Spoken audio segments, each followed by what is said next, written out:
In today's video, I'm going to teach you how to set up repeating tasks in Todoist. If you're trying to build routines or keep ongoing responsibilities from slipping through the cracks, repeating tasks are your best friend. Let's walk through the simple flow so you can set it up once and let Todoist handle the rest. First, open Todoist in your browser or app and sign in. Give the interface a moment to load so all your projects and tasks are synced. A stable connection helps make sure your changes save right away. Next, head to the project where the task lives. This could be something like personal, work, or a custom project you've created. Find the specific task you want to repeat and open it so you can view its details. If it's a brand new task, you can create it first, but the process is the same once you're looking at its details. Now look for the date option on the task. This is usually shown as a date field or a calendar icon. Click it to open the scheduling panel.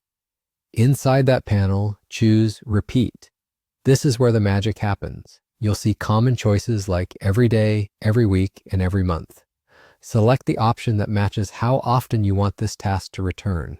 For example, if it's a daily habit, choose every day. If it's a weekly report, pick every week. For monthly tasks like bills or reviews, choose every month. Many setups also let you fine-tune the pattern within the same panel. So use the on-screen options to match your real routine as closely as possible. Once you've selected the repeat cadence, confirm your choice in the scheduling panel. You should see the task now show its due date along with an indicator that it repeats. That tells you it's set correctly. From here, you're done. Each time you complete the task, Todoist will automatically schedule the next occurrence according to the pattern you chose. If your schedule changes later, just open the same task again, click Date, go back into Repeat, and adjust the frequency or turn it off. It's the same place for edits, so you don't have to recreate anything. A quick tip as you wrap up, make sure the initial due date is correct before you set the repeat, because the first date becomes the starting point for the whole cycle. With that in place, you've successfully turned a one-off task into a reliable, recurring reminder. That's all there is to it, simple, clear, and ready to keep you on track.